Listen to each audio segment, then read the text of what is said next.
విజయవాడ పసుపుతోట 31వ డివిజన్లో good morning Vijayawada central కార్యక్రమం పాల్గొన్న ఎమ్మెల్యే మల్లాది విష్ణు, కార్పొరేటర్ పెనుమాత్స శిరీష సత్యం, రెవెన్యూ మున్సిపల్ అధికారులు, వైసీపీ నేతలు, కార్యకర్తలు గడప గడపకు వెళ్లి స్థానిక సమస్యలు అడిగి స్వయంగా తెలుసుకున్నారు. సీఎం జగన్ సంక్షేమ క్యాలెండర్ను ప్రజల గుమ్మం వద్దకు వెళ్లి అందజేశారు. MLA Malladi Vishnu comments. BJP నేత పురంధరేశ్వరి రాష్ట్ర ప్రభుత్వం అప్పుల్లో కూరుకుపోయిందని మాట్లాడుతున్నారు. ఇది సరికాదు. కేంద్ర ప్రభుత్వం ఎన్ని లక్షల కోట్ల అప్పుల్లో ఉందో చెప్పాలి. బీజేపీ, టీడీపీ, జనసేనతో పొత్తుగా వచ్చినా ధైర్యంగా ఎదుర్కొనే శక్తి సీఎం జగన్కే ఉంది. రాష్ట్రంలో టీడీపీ, జనసేన ఎన్ని కుట్రలు చేసినా ప్రజలు నమ్మే పరిస్థితిలో లేరు. క్షేత్రస్థాయిలో సీఎం జగన్మోహన్ రెడ్డికి ప్రజలు మద్దతిస్తున్నారు. సచివాలయ సిబ్బంది అప్రమత్తంగా ఉండాలి. విధుల్లో అలసత్వం వహిస్తే వేటు తప్పదు. సమన్వయంతో పనిచేయాలి. బాధ్యతలు విస్మరిస్తే వేటు తప్పదు. సీఎం జగన్ దేశంలోని ఏ ముఖ్యమంత్రి చేయని విధంగా రాష్ట్ర సుపరిపాలన అందిస్తున్నారు. సీఎం జగన్ పాదయాత్రలో ఇచ్చిన హామీలు 90% నెరవేర్చారు.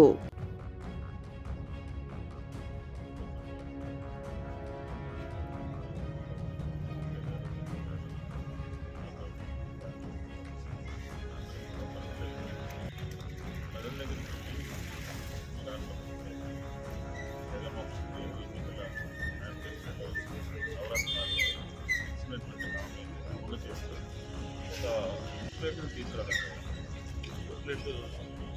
ఉద్దేశం ఏంటంటే 95% పైగా హామీలని అమలు చేసి ప్రతి కుటుంబానికి ఎక్కడెక్కడ ఈ సంక్షేమ కార్యక్రమాలు అమలు జరిగాయి కుటుంబాన్ని ఒక యూనిట్గా తీసుకుంటాం. ఆ కుటుంబంలో అమ్మఒడి వస్తుందా, పెన్షన్ వస్తుందా, లేకపోతే రైతు భరోసా వస్తుందా, ఇలా అన్ని కార్యక్రమాన్ని బుక్లెట్ రూపంలో వేసి ప్రతి కుటుంబానికి పంచే కార్యక్రమం డివిజన్లో గత 10 రోజుల నుంచి జరుగుతుంది. ఇలా మన రాష్ట్రంలోనే కాదు, ఎక్కడ భారతదేశంలో ఏ రాష్ట్రంలో కూడా మీకు ఇది చేసాము ధైర్యం ప్రభుత్వాలు ఎందుకంటే ఇచ్చినటువంటి మాటలు ఇచ్చినటువంటి హామీలు అమలుపరుస్తూ ఏ ఇంటికి ఏ కుటుంబానికి ఎంత సహాయ సహకారాలు అందించామో కూడా సచివాలయ వ్యవస్థ ద్వారా వారందరికీ ఇంటింటికి బుక్లెట్ పంచే కార్యక్రమం, సమస్యలు తెలుసుకునే కార్యక్రమం, పరిష్కరించడానికి తీసుకుంటున్నటువంటి చర్యలన్నీ కూడా నడుస్తున్నాయి.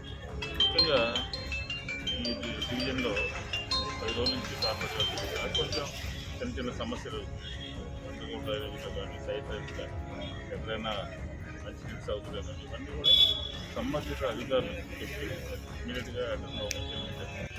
ఎవరైనా సరే సచివాలయ సిబ్బంది కూడా అప్రమత్తంగా ఉండాల్సిన అవసరం. సెక్రటరీలు ఉన్నారు, వాలంటీర్స్ ఉన్నారు, వాళ్ళ దృష్టికి వచ్చినవి సంబంధించిన అధికారులతో మాట్లాడాలి. అలాగే శానిటేషన్ సంబంధించి, మంచినీటికి సంబంధించి, నీళ్ళకి సంబంధించిన అధికారులు, ఇంజనీరింగ్ సంబంధించిన అధికారులు ప్రజలకు ఎక్కడెక్కడ ఇబ్బందులు ఎదురవుతున్నాయో వాటన్నిటిని కూడా పరిష్కరించాలి అని చెప్పని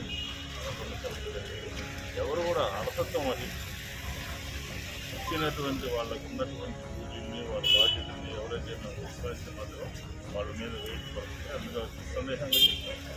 ప్రజలు మా మీద విజయవాడ నగరంలో మా మీద గౌరవం ఉంచి, నమ్మకం ఉంచి 64 కార్పొరేట్లకి దాదాపు 50 మంది కార్పొరేట్లకి 2 శాసనసభ నియోజకవర్గం ఇదంతా ప్రజలందరూ కూడా వైఎస్ఆర్ కాంగ్రెస్ పార్టీకి మద్దతు ఇచ్చారు, ఆశీర్వదించారు.